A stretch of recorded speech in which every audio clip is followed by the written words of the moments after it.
Assalamualaikum warahmatullahi wabarakatuh. Innal hamdalillah nahmaduhu wa nasta'inuhu wa nastaghfiruh wa na'udzu billahi min shururi anfusina wa sayyiati a'malina. May yahdihillahu fala mudilla lahu wa may yudlil fala hadiya lahu. Asyhadu an la ilaha illallah wahdahu la syarika lah wa asyhadu anna Muhammadan abduhu wa rasuluhu la nabiyya ba'dah.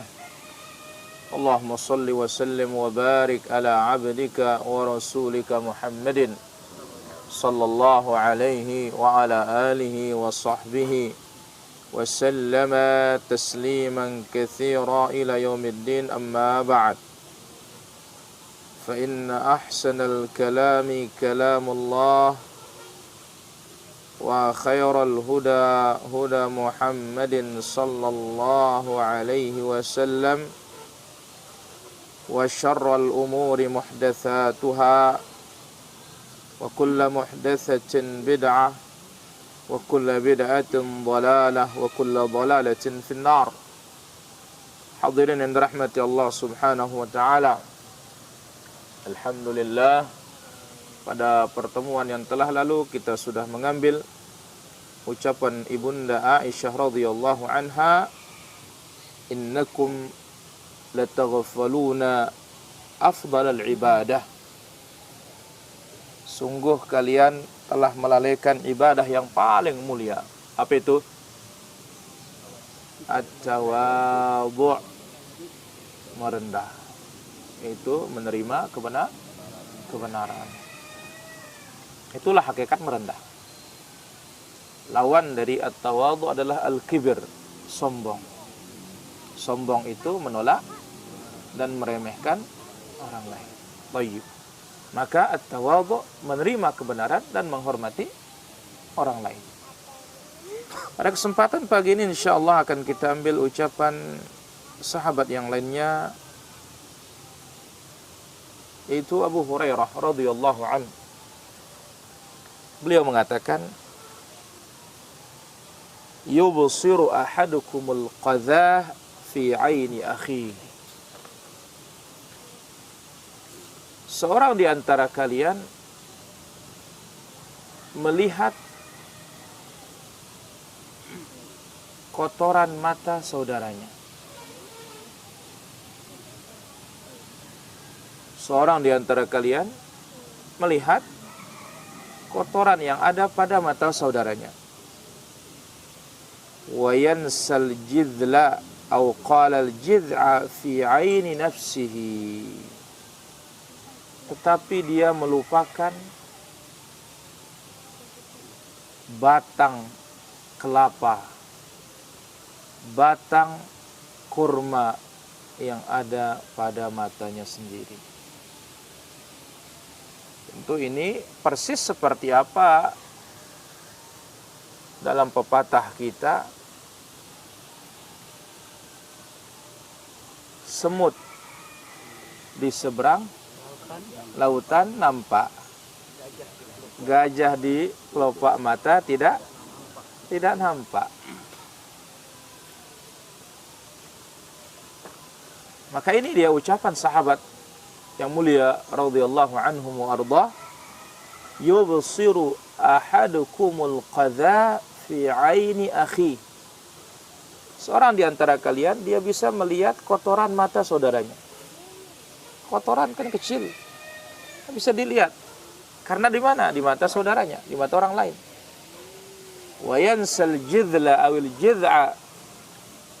Tetapi dia melupakan batang kurma yang begitu besar fi aini nafsihi, yang ada di matanya sendiri.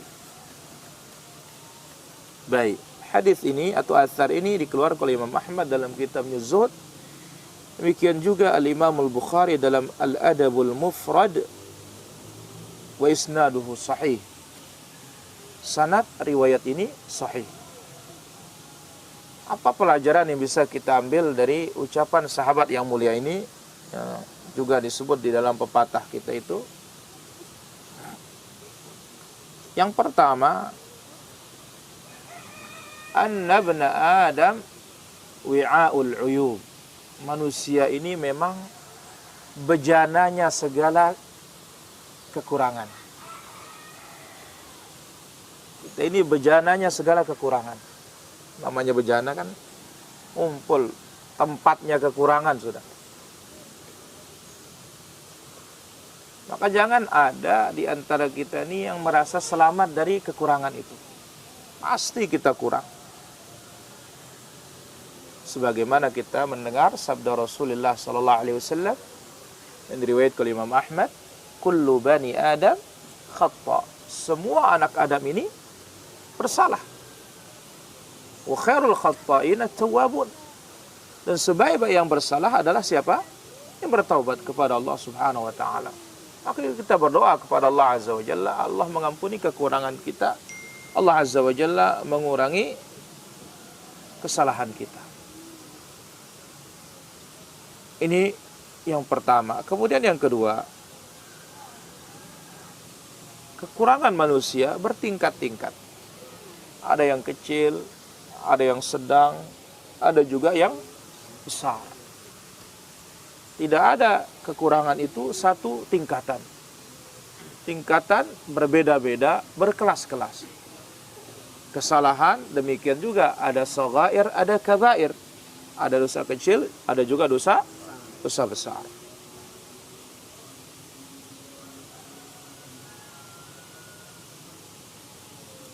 Kemudian yang ketiga, ini yang inti juga. Al-hathu ala al-iqbal ala ma'rifatil 'abdi 'uyuba nafsi.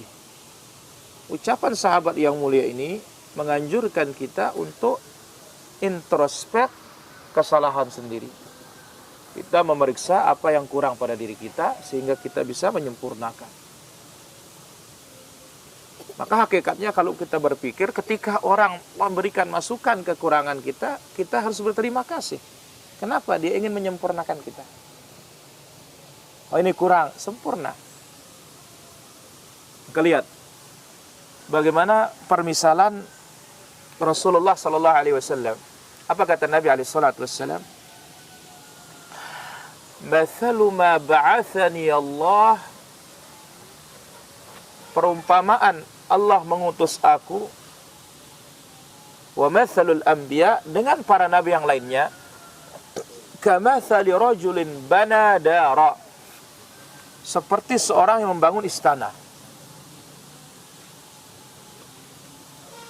Fa ahsanaha, istana itu dibangun bagus, illa maudhi'a labinah, kecuali hanya satu bata yang kurang. Fatafan nasu haulahu, orang-orang berkeliling, ma ajmalah, alangkah indahnya istana ini, laula maudhi'a labinah, sekiranya tidak ada kurang satu bata saja. Lalu apa kata Nabi? Fa ana tilkal labinah, akulah satu bata itu. Jadi athar ini menganjurkan kita untuk al-iqbal ala uyubi nafsih. Kita introspek, kita periksa kembali kekurangan diri kita sendiri. Dan itu yang dimaksud oleh sahabat yang mulia Umar bin Khattab. Apa kata Umar? Hasibu anfusakum qabla an tuhasabu. Introspek diri kalian, periksa diri kalian, cek diri kalian sebelum kalian diperiksa oleh siapa? Allah Subhanahu wa ta'ala, dihisab oleh Allah Subhanahu wa ta'ala. Nah, kita ingin bertanya, bagaimana cara kita islah nafs, memperbaiki diri kita? Maka di antara cara islahun nafs, memperbaiki diri kita, ma'rifatu uyubiha. Kita lihat apa kekurangan kita. Kalau kita menganggap diri kita sempurna, susah. Berarti apa? Oh, saya kan sudah lengkap. Ngapain membenahi diri? Sama kisahnya dengan apa? Yang disebut oleh Nabi sallallahu alaihi wasallam, "Innallaha hajaba at-taubata an kulli sahibi bid'atin hatta yada'a bid'atahu." Orang yang melaksanakan amalan-amalan yang bid'ah, yang tidak ada contohnya dari Nabi sallallahu alaihi wasallam, sulit ditinggalkan. Kenapa? Karena dianggap baik. Coba dianggap salah bagaimana? Berhenti. Maka demikian juga diri kita, supaya bisa memperbaikinya, lihat apa kurangnya. Maka disebut apa? Famin fiqhil abdi. Di antara kedalaman pemahaman seorang hamba, dia cek apa kekurangannya. Baik.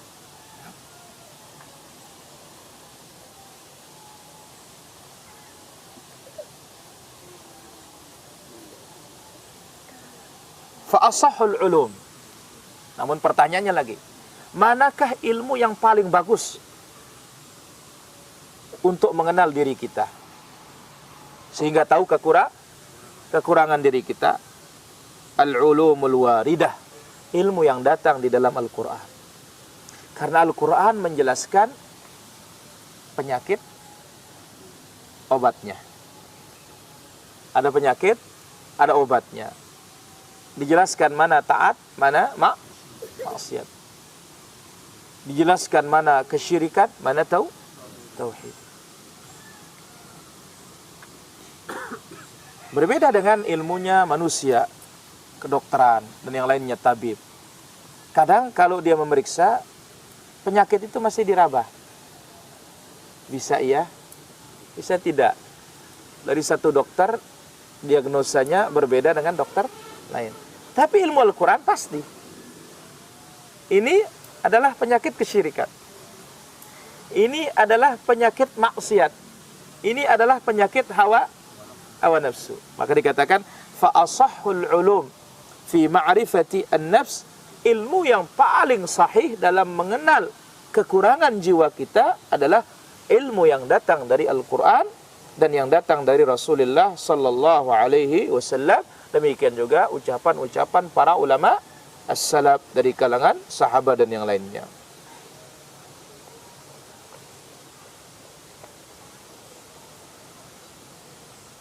Kemudian apa lagi faedah dari ucapan sahabat ini? Yang mengatakan, sungguh kalian melihat kotoran mata yang ada pada saudaranya, tetapi melupakan batang kurma yang ada di mata sendiri.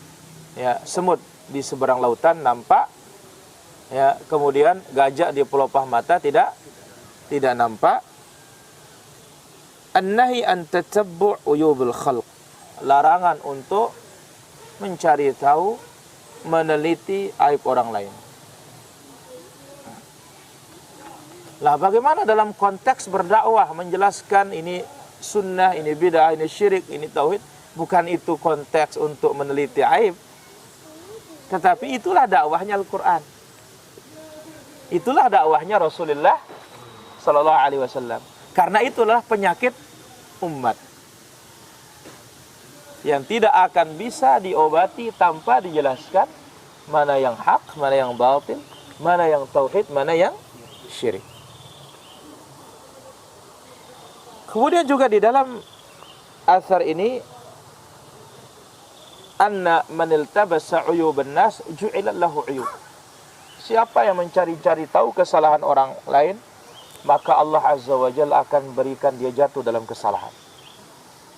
Itu sebabnya dikatakan oleh Nabi SAW, idza dhananta fala tuhaqqiq. Apabila engkau berprasangka, jangan diselidiki. Ya, idza dhananta fala tuhaqqiq. Kalau kita berprasangka, jangan diselidiki lagi. Sudah buang, sudah. Jadi athar ini memberikan kita pelajaran, anna man iltabasa uyuban nas ju'ila lahu uyub. Siapa yang mencari-cari aib dan cacat orang lain, saudaranya, maka Allah Azza wa Jalla akan nampakkan dan berikan dia aib juga. Kemudian faedah berikutnya, annal hawa yu'mil qalb wa yusimmuhu an ma'rifati ma yanbaghi. Hawa nafsu ini akan membutakan kita, akan menjadikan kita tuli. Hawa nafsu membutakan kita dan akan menjadikan kita tuli untuk mengetahui kebenaran. Itu sebabnya hawa nafsu ini sangat ditakuti oleh Rasulullah SAW dan sangat ditakuti oleh para ulama salaf. Sampai Ibnu Umar radhiyallahu anhu mengatakan, la adri ayyun ni'matani alayya a'zam. Demikian juga ucapan Abu Aliyah, aku tidak tahu mana nikmat yang paling besar dalam Islam. Di antara dua nikmat, kemungkinan yang pertama, Allah keluarkan aku dari kesyirikan menuju Islam, atau Allah Azza wa Jalla tidak berikan padaku hawa nafsu dalam beragama. Kemudian juga di antara faedah yang akan melindungi seorang hamba untuk tidak mencari-cari aib saudaranya, dia harus ingat bahwasanya seorang muslim dengan muslim yang lainnya adalah bersaudara. Zikrul ukhuwah ad-diniyah, antara satu muslim dengan satu muslim yang lainnya adalah saudara. Berarti kita menampakkan aib saudara, menampakkan aib siapa? Diri sendiri. Menampakkan aib saudara berarti menampakkan aib sendiri. Ini ingat, kaitannya hanya dengan pribadi. Adapun kaitannya dengan hak Allah Azza wa Jalla beda. Kaitannya dengan menyelisihi haknya Rasul sallallahu alaihi wasallam adalah babnya berbeda. Kemudian juga di antara faedah dari athar ini adalah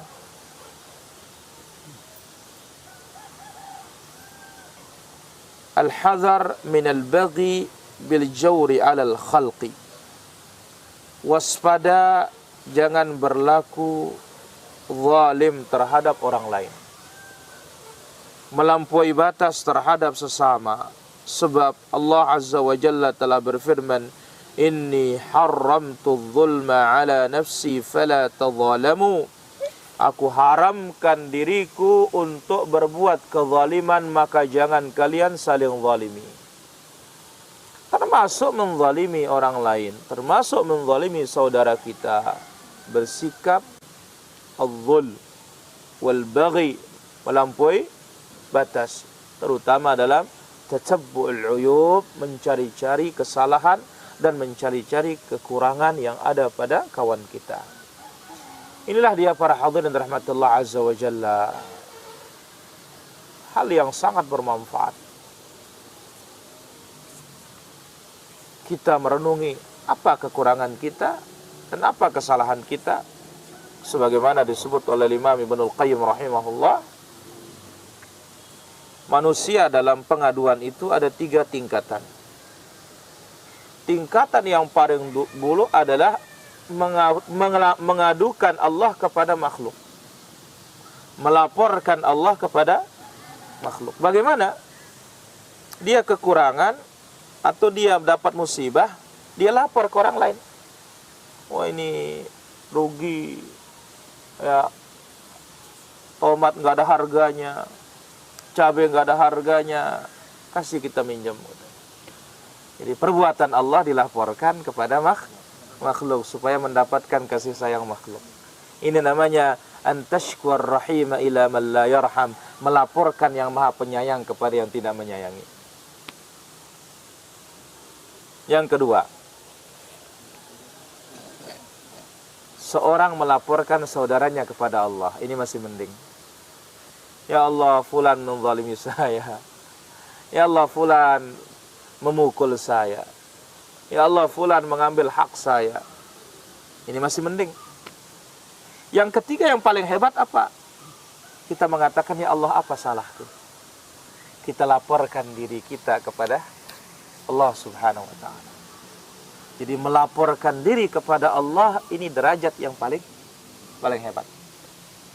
Yang paling buruk melaporkan Allah kepada makhluknya. Dan ini biasa mukaddimah minjam.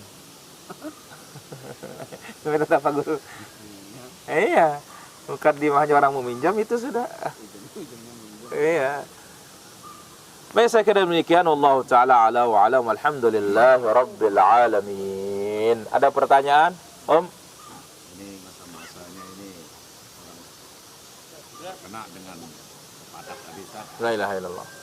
Sehingga banyak hewan kita, bahkan saudara-saudara kita yang dah mengaji kadang-kadang ikut gitu.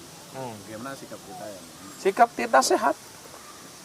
Ya, bawakan dia pepatah Indonesianya. Karena apa? Yang selamat itu yang memperhatikan dirinya. Karena Allah mengatakan, pusakum, jaga diri kalian. Ya, kita jaga diri kita. Allah Ta'ala ala wa ala. kan misalnya pada lalu tuh umrah foto misalnya terus buat selfie foto ini karena si hadis dulu menjualkan benar no. Ya Allah. Foto ya pada kan Luar biasa nih. Ya, bagaimana kita pergi umrah katanya. Waktu kita umrah selfie katanya. Apakah tidak masuk dalam kullu musawwirin finnar? Lain babnya itu, Ya. Tetapi masuk dalam apa? Ini dikhawatirkan riya. Atau sum'a. Allah Ta'ala ala wa ala. Ya, Islahuddin. Yang tadi, tingkatan yang tadi pertama itu melaporkan Allah kepada Makhluk. makhluknya itu. Apakah tindakan seperti itu berlebihan Ustaz, dan ancamannya Ya jelas, itu paling buruk. apa ancamannya itu Ustaz? Apakah kita berdosa? Ya jelas. Kenapa? Apa yang Allah Azza wa Jalla perbuat semuanya baik. Dia tidak baik dalam pandangan siapa? Kita. Maka disebutkan dalam doa iftitah yang panjang, wasyarru laisa ilaik, keburukan itu bukan kepadamu ya Allah. Ya, keburukan itu pada makdur yang ditakdirkan, bukan pada perbuatan Allah yang mentakdirkan. Jadi dipandang buruk oleh makhluk padahal pasti baik maunya Allah. Cuma kita saja yang tidak tahu. Setan ada, buruk kan? Tetapi di balik itu apa? Supaya taubat. Dan di sana ujian. Mana yang benar, mana yang tidak benar. Mana yang jujur, mana yang dusta. Hadza wallahu ta'ala ala wa alam. Mana umpoleng Pak Guru? Wes, ini tejak umpoleng na tuh. Orang yang pernah mencela Abdullah Zain misalnya. Curhat itu adalah termasuk kamu itu melaporkan Allah kepada manusia. Apakah memang betul pendapat kita seperti itu? Bagaimana? Saya katakan pernah dengan kajian Abdullah Zain bahwa yang namanya salah satu bentuk perpuluhan kita kepada manusia itu adalah bentuk kita melaporkan diri kepada Allah. Sehingga saya berani berpendapat saat itu curhat adalah termasuk engkau melaporkan Allah kepada manusia. Tidak seperti itu kan? Jadi tergantung curhatnya apa dulu. Ya, karena ada curhat ingin cari solusi. Ya, misalkan ya, saya pernah berbuat begini, apa solusinya? Kan belum tentu melaporkan Allah. Kita yang punya perbuatan itu. Ya, Allah Ta'ala ala wa ala. Jadi jangan cepat mengambil kesimpulan. Ya, Allah Ta'ala ala wa ala. Saya kira demikian. Apa yang bisa kita ambil? Semoga bermanfaat. Subhanakallah wa bihamdika asyhadu an la ilaha illa anta astaghfiruka wa atubu ilaik. Assalamualaikum warahmatullahi wabarakatuh.